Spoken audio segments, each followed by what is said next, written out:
Hello student, আজকে চলে এসেছি আমরা রিজনিংয়ে নতুন একটি কোশ্চেন নিয়ে।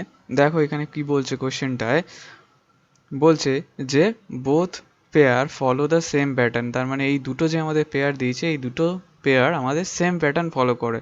তাহলে আমাদেরকে কি করতে হবে, এই প্যাটার্নগুলো কীভাবে হচ্ছে সেটা আমাদেরকে জানতে গেলে কি করতে হবে, আগে আমাদেরকে লিখে নিতে হবে PIL ইক্স টু TMP। তাহলে P থেকে যদি আমি T যেতে চাই, দেখো আমাকে ক্লিক করতে হয় না +4। I থেকে M যেতে গেলেও আমাদেরকে করতে হবে +4, আর L থেকে P তে যেতে গেলেও আমাদের করতে হবে +4। তাহলে আমরা এখানে দেখবো যে কোনটা কোনটা হচ্ছে কি কোনটা কোনটা হচ্ছে না। দেখো N থেকে J মানে এটা প্লাস তো হচ্ছে না, N থেকে J আমাদের এটা কি হচ্ছে, মাইনাস হচ্ছে। তার মানে আমাদের কি হবে, এই অপশনটা হবে না। এস থেকে ডব্লু, যদি আমরা এস থেকে ডব্লু যেতে চাই তাহলে আমাদেরকে কি করতে হবে, +4 করতে হবে, +4 হচ্ছে। ডব্লু থেকে এবার তুমি বলবে ডব্লু থেকে, ডব্লুর পর থেকে তোমাকে গুনতে হবে WX, Y, Z, তারপরে তার মানে এটাও আমাদের কি হলো না, +4 হলো।